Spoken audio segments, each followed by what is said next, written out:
going to start with breaking news. No tolls for the Downtown and Midtown tunnels. That ruling coming in just about an hour and a half ago, and we broke into programming to tell you about it. At this point, it's a major victory for anyone who uses those tunnels. Chopper 10 is live over the downtown tunnel, which you would have had to pay nearly $2 every time you drove through it come early next year. But a judge has said otherwise a short time ago, saying lawmakers overstepped their bounds when it came to giving the authority to VDOT and Elizabeth River Crossing to enact the tolls. 10 on your side's Lauren Compton is live in Portsmouth now with breaking details on what this all means. Lauren, quite a day.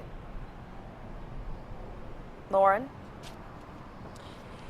And this is a big victory for residents and business owners, obviously. The judge said right off the bat that this is a case that is not about congestion or traffic to him, but more so about whether it's constitutional for VDOT to implement these tolls. After about 4 hours of arguments and a break on both sides, the judge ruled in favor of the citizens group striking down tolls. The judge said the General Assembly exceeded its power in giving VDOT unfettered power to set the tolls at the tunnels, basically saying that VDOT did not have the right to set these tolls. The judge also did not like the fact that the projects for the Martin Luther King Jr. Freeway, Midtown Tunnel, and Downtown Tunnel were all bundled together.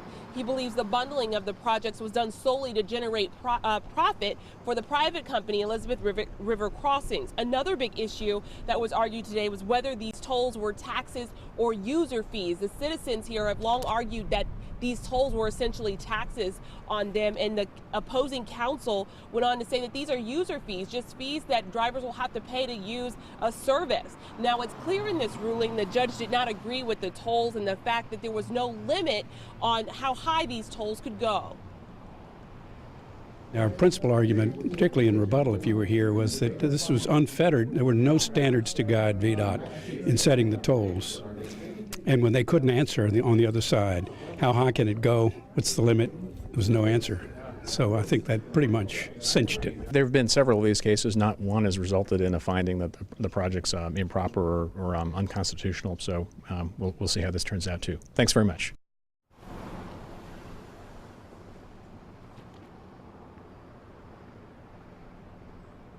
This is a victory, but of course the battle is not over. Counsel for VDOT and ERC plan to appeal this decision, but the citizens group says they are ready for that next step, as well as Mayor Kenny Wright. He says they will take this all the way to the Supreme Court if they have to.